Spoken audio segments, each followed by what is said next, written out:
Okay. Greetings, everyone, from South Australia. It's a pleasure to be speaking with you in Saudi Arabia. So I'm quite excited about the opportunity.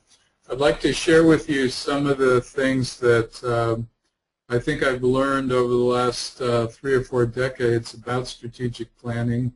And these are not only from my own experience, but from the experience of many others with whom I've worked.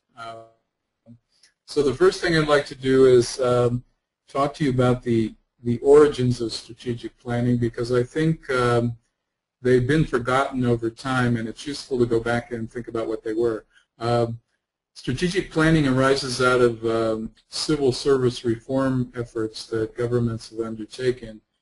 We tend to think of these as happening in the last 20 or 25 years, but in fact, these reform efforts have been going on in many countries over the last 100 years. So none of this is new. It's in fact historical. So the question is, what have we learned in the last 100 years? And I think you might be surprised by some of these things. But generally, in the past, we've focused on performance management, which has to do with efficiency, effectiveness, economy, accountability, things like that you're all familiar with. And we've also focused on good management practices, given bureaucrats, civil servants, the management tools they need to do their job. And then just recently, by recently I mean 10 or 15 years, we started to concern ourselves with budgeting and financial management. And this is not so much because of our concern for financial control. It's more that we want to link performance management and management practice into the budgeting and financial systems as well. So all of this stuff becomes intertwined over the years. This has led and is the grounding for the new public management, which appeared in the late 1980s. And strategy and strategic planning was a large underpinning of that particular movement. So it's important to understand this context when we talk about what these plans and strategies are supposed to do. Just to review briefly, the strategic planning process, as you will all know, looks somewhat like this. There are variations, but basically we have a government organization with missions and values and mandates. We have strategies that we are formulating and we'd like to see implemented. We have implementation over time. And then we close out with an evaluation and assessment to see whether or not the strategies yielded the proper results.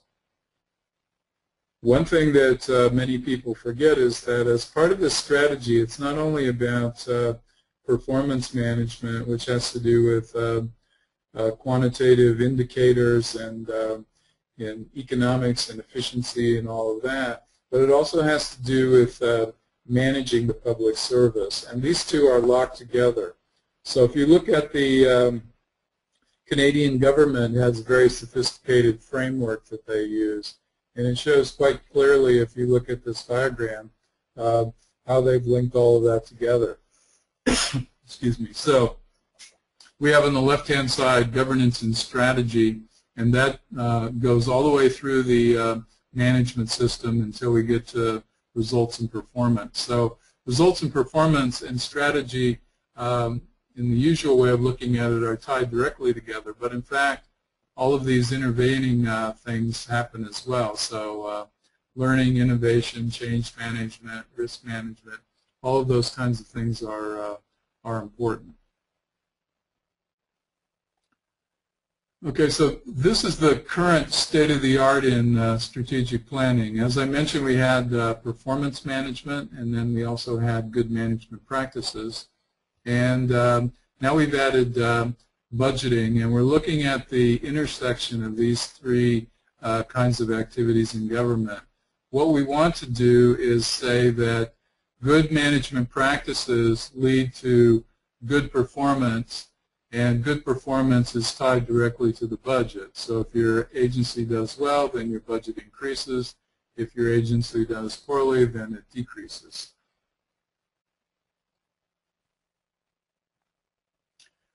Now, this seminar is in part supposed to be about e-government, and thinking back to the origins of the new public management, IT, and particularly e-government, was supposed to be the infrastructure on which we would build a lot of this management and performance and budgeting that we want to do in our ministries or agencies. So it was originally thought that this would be critical in achieving those things. So the first thing it was supposed to do was improve decision-making, operations, and service delivery.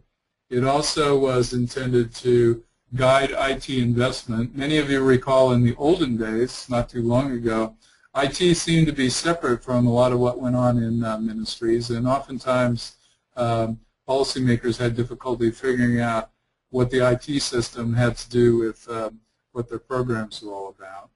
And then the fourth or third point is that IT requires a very sophisticated workforce. So what we found happening was that people started to think about strategic human capital management, and they added that into performance management and good management practices, which is seen up above.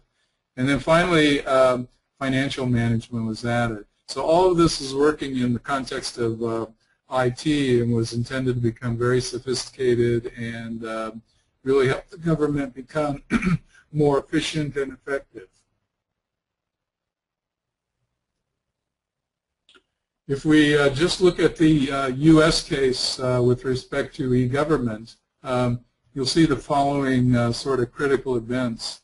The first group of initiatives had to do with enterprise architecture, which you will know is the underlying structure of how we look at data, business processes, standards, all of those kinds of things in the IT space, and that came about in the 1980s, so it's quite old already. E-government was around for a while, but in the United States it really didn't become quite so prevalent until the late 1990s, and in 2002 when there was actually legislation that created an office and started to pursue that. Other things that are interesting are the CIO and the Chief Technical Officer. These things were launched in 1996 in the U.S. government, and the reason for that was that the CIO oftentimes was not in charge of the department operations, but in fact was working for somebody else. So they could be in the budget office or some management office.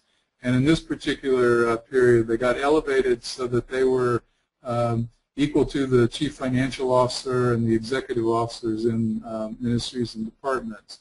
So the idea there was if we were going to make e-government that important, then we needed to have the chief information officer working on those kinds of things. Recently, we've just, in most countries, added the chief technology officer, and that, as we'll see, has proved somewhat problematic because it's not clear whether the CIO and the CTO are equal or one should be working for the other. The next thing that happened in e-government is the Open Government, Open Data initiative of the Obama administration, which started in 2009. I'm going to talk about that in a little detail a little later. But basically what this does is it opens up government data to citizens who can access it and do basically whatever they want. More recently, we've seen the government doesn't have a policy to require open source software in its operations, but it does have the requirement that you look at that when you want to save money and you want to do things a little differently. Also in the 2000s, the social media, collaboration kinds of technologies and networks all became very prominent, and those, of course, have greatly changed government in many ways by making it more open, but also making it much more difficult to to manage because outsiders and insiders are able to access all kinds of things. Just to continue, recently public officials have noticed that IT procurement has been extremely problematic, and the reason for that is that it takes a long time to procure. It can take 1, 2, or 3 years, and governments kind of lose track of where they are in the procurement process and how well they're doing. So in the United States, they've created a IT dashboard that basically lets you look at this procurement as it moves through the system to see where it is and how much it costs, and are there cost overruns, things like that. Next thing that was done is that many systems, when they're implemented, have difficulties, and many of them fail. So huge IT systems are failing all the time, and that, of course, wastes money and doesn't realize the potential of IT. So the U.S. government started something called TechStat, which requires agencies to talk about how their IT implementation is working, and there's all kinds of metrics, and agencies have to show up periodically and justify what they're doing. We also have cloud computing. In the U.S. government now, you have to demonstrate that you're doing things in the cloud or explain why not. And then, of course, we have mobile phone applications, which are becoming a huge facet of e-government particularly, and we've only just seen the beginnings of that. And then finally, cybersecurity is encompassing almost everything, and will dramatically change what I've just talked about as it becomes clear how cybersecurity will relate to those other operations. Okay, my reading of strategic planning generally in many countries is that it hasn't fully realized its potential in a variety of areas. The big one, I think, is whole of government initiatives. These would be things like the environment, or indigenous people, or energy policy, or even IT policy for that matter. If you look at them very closely, they're still, even though they say they're whole of government initiatives, they still are in fact embedded in silos, and they're not cross-cutting. So one's not affecting the other. They're treated as very separate things. The second thing is intergovernmental relations. We still don't have a very good way of tying our strategic plan to what's going on in other levels of government. So governments that have federal systems like the United States, where you have a national government, state government, and local government, those are not tied together, even though large amounts of money flow downward from the federal government, and even though policies and programs are thought up at the federal level and implemented at the state and local level. Another thing that hasn't been worked on much is risk management. Most governments focus their attention on risk as it concerns financial management, and they're just starting to get into the notion of risk as applied to performance management. But the risk management itself, at least as far as I know, very rarely appears in the strategic plan. So the risk is always a surprise when it occurs. If you think about it, strategic plans are only one small area of planning that governments do. The other ones have to do with human capital, IT, budgeting, financial management, the capital, meaning businesses or buildings and things of that sort. And if you're in a developing country, perhaps you have all kinds of plans that relate to receiving foreign assistance. Well, it turns out if you put all those together, they don't integrate very well across one another. They start at different times, they don't address one another, and it's hard.